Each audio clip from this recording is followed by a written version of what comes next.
Hey guys, so we're going to talk about watersheds. I'm going to try to keep it quick. As always, pause me, rewind me, and do whatever you need to do to make sure that you caught it all. Okay?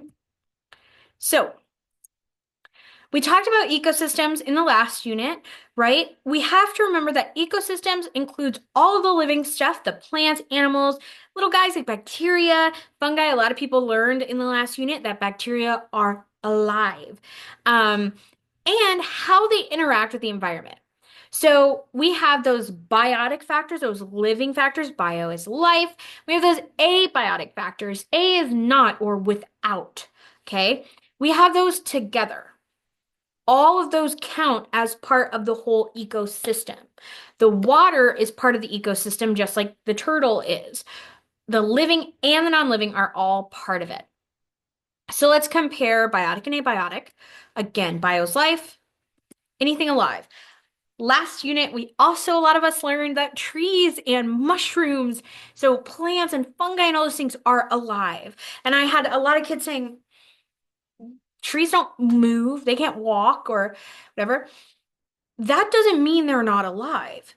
To be alive, you like eat, you reproduce and make more of yourself, and you respond to stimulus in some way. Now, animals respond to stimulus, stimulus being anything that makes you notice something or feel something. So, poking a human is a stimulus and they might move away, right? Most animals will move. That's the big, obvious way they respond to a stimulus. But plants don't do nothing. They just do it much slower than us. A tree's not going to walk across your yard, but it is going to notice which way is up and which way is down and grow roots down and branches up. And it's going to notice where the sun is shining and a lot of times turn leaves that way, or grow in a way that leans towards sunlight. And the roots also can sense where water is in the ground and grow towards water. So they're still responding to their environment. It just looks different than when animals do it, but they're still alive. And that A, those without life, no life. Okay? The water, the hills, the mountains, the cliffs, the sand, the soil, the sunlight, the air. Okay? And we can say certain things about the air. What's the air like in that area? Is it polluted?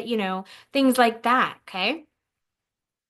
So I'm going to look at the abiotic mostly to determine what type of ecosystem I have.